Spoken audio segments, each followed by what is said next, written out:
సమీపంలో జరగబోయే పార్టీ ఆవిర్భావ వేడుకలకు సంబంధించిన గోడ పత్రికను జన సైనికులు శ్రీకాకుళం జిల్లా రణస్థలంలో ఆవిష్కరించారు. ఎడ్చర్ల నియోజకవర్గం నుంచి 5,000 మందికి పైగా జన సైనికులు వెళతారని ఈ సందర్భంగా చెప్పారు. తమ నాయకుడు పవన్ కళ్యాణ్ మీద వైసీపీ అధినేత జగన్ చేసిన వ్యాఖ్యలను వారు తీవ్రంగా ఖండించారు. అర్థం కాకపోతే నీ కర్మకు నువ్వే బాధ్యుడు అవుతావు.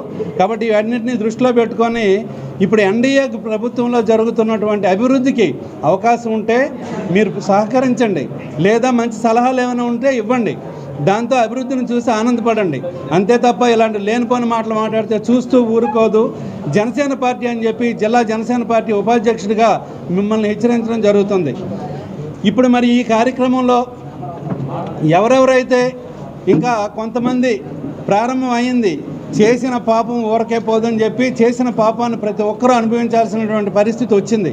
మీ పాపాలే మీకు ఈరోజు శాపాలుగా మారినాయి. కాబట్టి ఇక ఎక్కడి నుంచి అయినా నోటిని అదుపులో పెట్టుకోవాలని అందరికీ వైసీపీ నాయకులు ఎవరెవరైతే ఈ మధ్యలో మళ్ళీ ఒకప్పుడు ఓ చిన్న ప్రెస్ మీట్ అయినా లేకపోతే ఒక మీటింగ్ అయినా సరే వచ్చి పరుగులు పెట్టుకుని వచ్చిన కుక్కలు కొన్ని ఉన్నాయి, అవన్నీ మళ్ళీ ఈ మధ్య మొరగడానికి ప్రారంభించబోతున్నారు. మీరు అదుపులో పెట్టుకుంటే మర్యాదగా ఉంటుంది.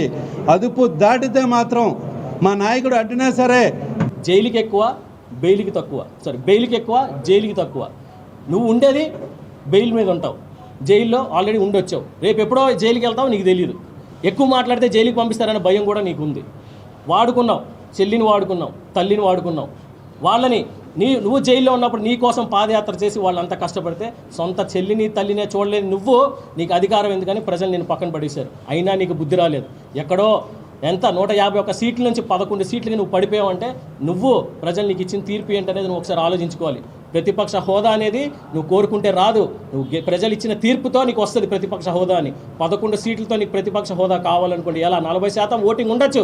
జర్మనీ పో, మా నాయకుడు చెప్పాడుగా, జర్మనీ వెళ్ళి నువ్వు అది కోరుకో. కానీ ఆంధ్రప్రదేశ్ రాష్ట్రంలో నీకు ప్రతిపక్ష హోదా రాదు.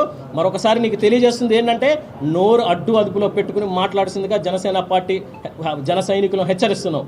ఇంకొకసారి కనుక నువ్వు నోరు అదుపు లేకుండా నువ్వు మాట్లాడితే మాత్రం మేము